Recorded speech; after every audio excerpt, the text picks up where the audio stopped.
of men who succeed do not begin to do so before the age of 40 to 50 is their tendency to dissipate their energies through overindulgence and physical expression of the emotion of sex. The majority of men never learn that the urge of sex has other possibilities, which far transcend in importance that of mere physical expression. The majority of those who make this discovery do so after having wasted many years at a period when the sex energy is at its height prior to the age of 45 to 50. This usually is followed by noteworthy achievement. The lives of many men up to, and sometimes well past the age of 40, reflect a continued dissipation of energies, which could have been more profitably turned into better channels. Their finer and more powerful emotions are sown wildly to the four winds. Out of this habit of the male, grew the term sowing his wild oats. The desire for sexual expression is by far the strongest and most impelling of all the human emotions, and for this very reason this desire, when harnessed and transmuted into action, other than that of physical expression, may raise one to the status of a genius. One of America's most able businessmen frankly admitted that his attractive secretary was responsible for most of the plans he created. He admitted that her presence lifted him to heights of creative imagination, such as he could experience under no other stimulus. One of the most successful men in America owes most of his success to the influence of a very charming young woman who has served as his source of inspiration for more than 12 years.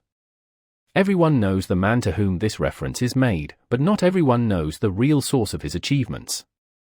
History is not lacking in examples of men who attained to the status of genius as the result of the use of artificial mind stimulants in the form of alcohol and narcotics. Edgar Allan Poe wrote The Raven, while under the influence of liquor, dreaming dreams that mortal never dared to dream before. James Whitcomb Riley did his best writing while under the influence of alcohol. Perhaps it was thus he saw the ordered intermingling of the real and the dream, the mill above the river, and the mist above the stream. Robert Burns wrote best when intoxicated, for Auld Lang Syne, my dear, we'll take a cup of kindness yet for Auld Lang Syne. But let it be remembered that many such men have destroyed themselves in the end. Nature has prepared her own potions, with which men may safely stimulate their minds, so they vibrate on a plane that enables them to tune into fine and rare thoughts which come from no man knows where. No satisfactory substitute for nature stimulants has ever been found. It is a fact well known to psychologists that there is a very close relationship between sex desires and spiritual urges, a fact which accounts for the peculiar behavior of people who participate in the orgies known as religious revivals, common among the primitive types.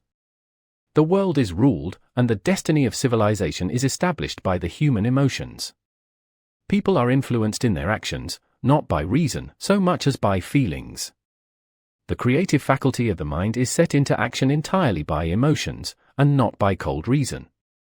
The most powerful of all human emotions is that of sex.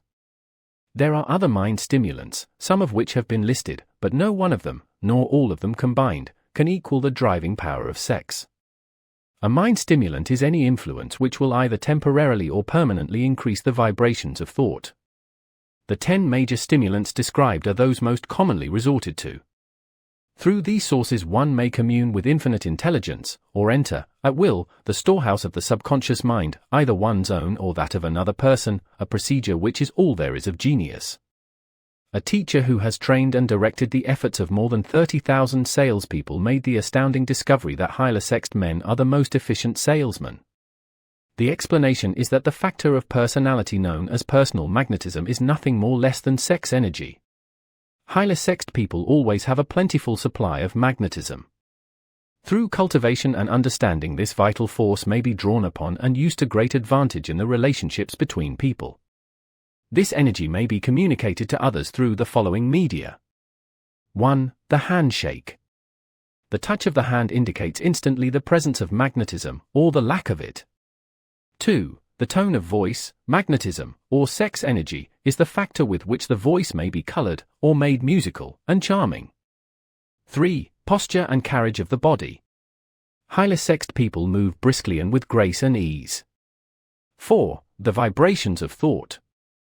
Highly sexed people mix the emotion of sex with their thoughts, or may do so at will, and in that way may influence those around them.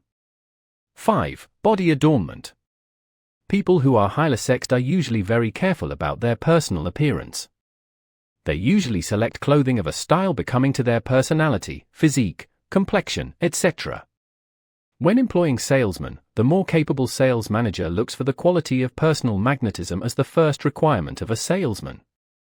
People who lack sex energy will never become enthusiastic, nor inspire others with enthusiasm, and enthusiasm is one of the most important requisites in salesmanship, no matter what one is selling. The public speaker, orator, preacher, lawyer, or salesman who is lacking in sex energy is a flop, as far as being able to influence others is concerned. Couple with this the fact that most people can be influenced only through an appeal to their emotions, and you will understand the importance of sex energy as a part of the salesman's native ability.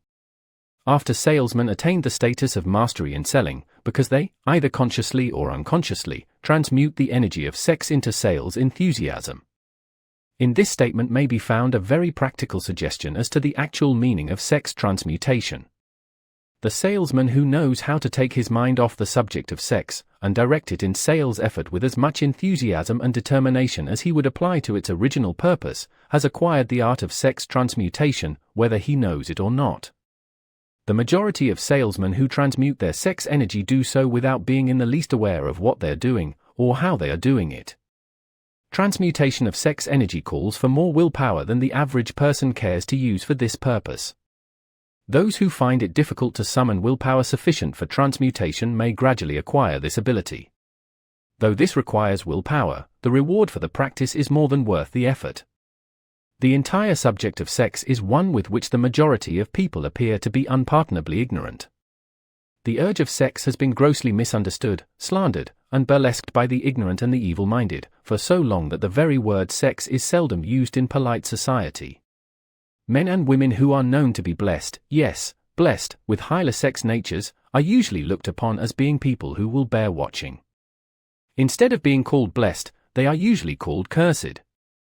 Millions of people, even in this age of enlightenment, have inferiority complexes which they develop because of this false belief that a higher sex nature is a curse. These statements of the virtue of sex energy should not be construed as justification for the liberty. The emotion of sex is a virtue only when used intelligently and with discrimination. It may be misused, and often is, to such an extent that it debases instead of enriches both body and mind. The better use of this power is the burden of this chapter. It seemed quite significant to the author when he made the discovery that practically every great leader, whom he had the privilege of analyzing, was a man whose achievements were largely inspired by a woman. In many instances, the woman in the case was a modest, self-denying wife, of whom the public had heard but little or nothing. In a few instances, the source of inspiration has been traced to the other woman. Perhaps such cases may not be entirely unknown to you. Intemperance in sex habits is just as detrimental as intemperance in habits of drinking and eating. In this age in which we live,